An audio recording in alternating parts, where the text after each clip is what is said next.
Hello, I'm James. I'm an actor and a magician and a friend of Bict's. Welcome to my magic workshops that I'm doing as part of Bict and Friends at Home. Each week, for the next 5 weeks, I'm going to teach you how you can do a magic trick with things that you can find around your own home. I'll show you the trick, then I'll teach you the secret behind it so you can do it too. And then I'll share some tips about how you can be a better performer and a better magician.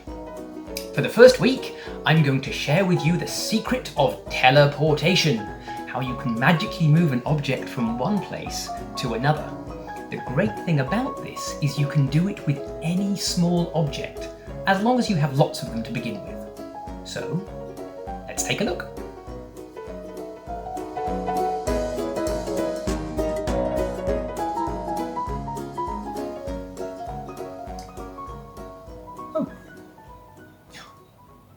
M&Ms.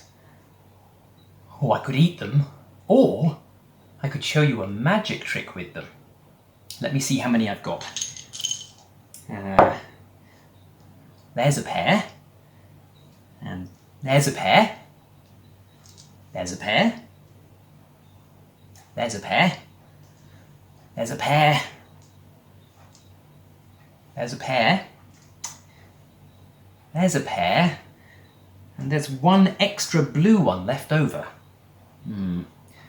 I'm going to put the blue one in this pile. So there's one extra M&M over here. But here's the magic.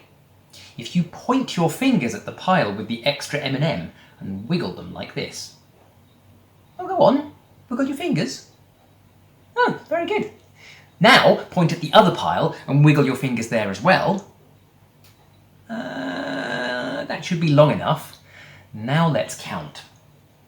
Over here, where the extra M&M was, there's a pair, there's a pair, there's a pair, there's a pair, and the extra M&M has disappeared. I wonder where it went. Let's count. There's a pair, there's a pair, there's a pair, and there's the extra blue M&M. The blue ones were always my favourite.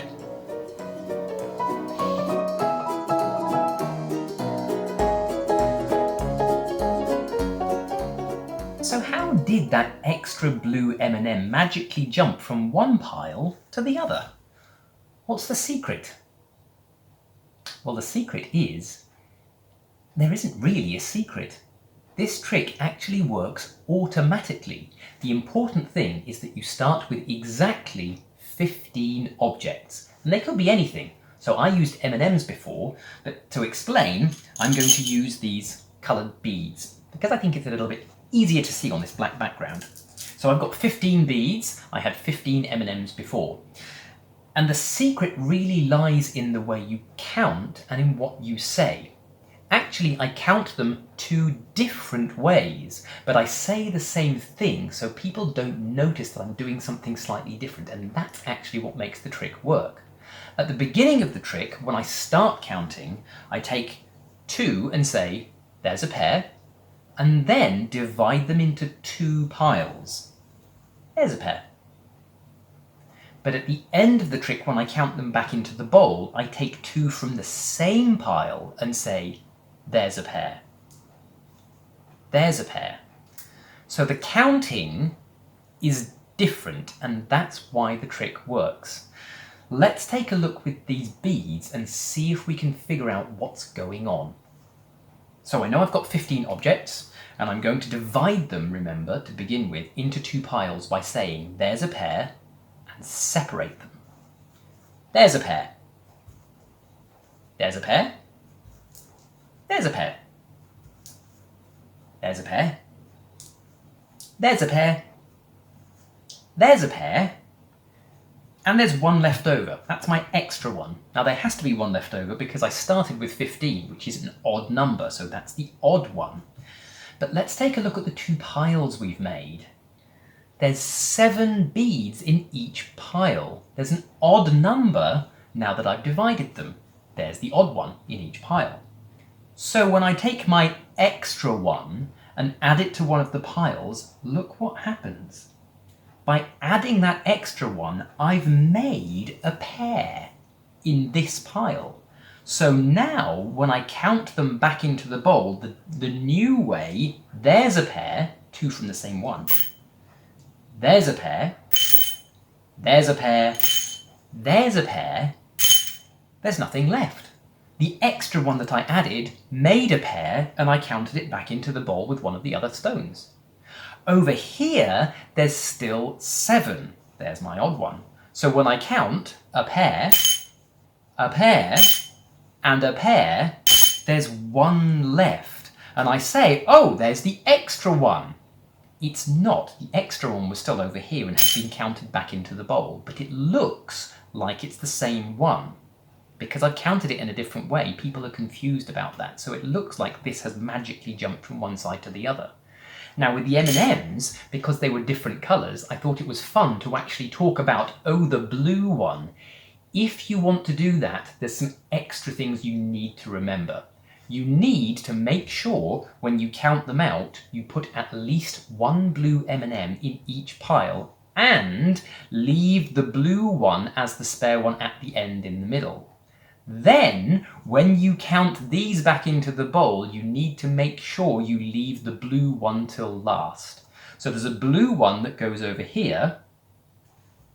They all go back in the bowl, and there's a blue one that you leave at the end to make it look like it's the same blue one that's jumped across. It's more to remember, but it's an extra fun thing if you want to. But you don't have to. Like you can see it works perfectly well with stones that are all the same. Or what about paper clips? If you can find a box of paper clips at home, count out 15 paper clips, you could do it with those. Something else that you could use. Coins. They don't have to be the same value. You could use a pocket full of different coins. You could even borrow them from someone. As long as you can find 15 coins, you can do the trick. Maybe you like drawing. If you do, you've probably got lots of pens and pencils at home.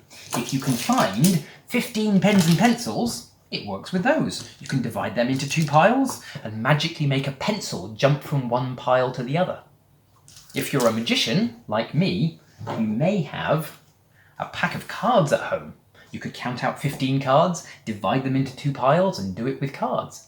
Even if you're away from home, if you go to the beach, maybe you could find 15 small stones or shells and show your friend on the beach. It really doesn't matter as long as you can find 15, remember that's the magic number, 15 small objects. You can do this anywhere, and the secret is in how you count what you do and what you say.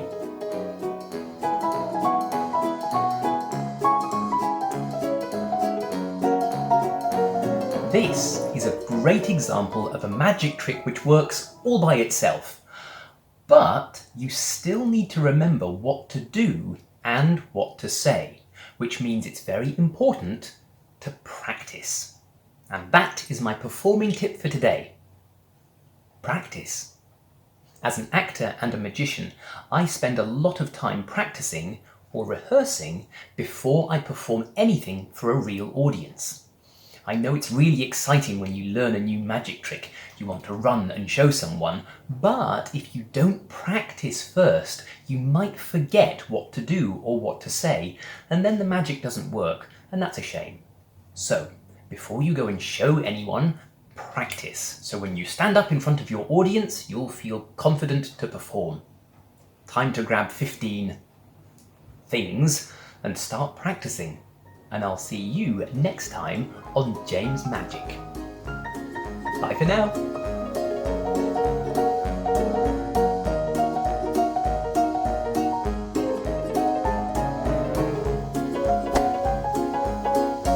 Oh, before I go, I hope you're enjoying these tips and tricks and that you try them for yourself at home.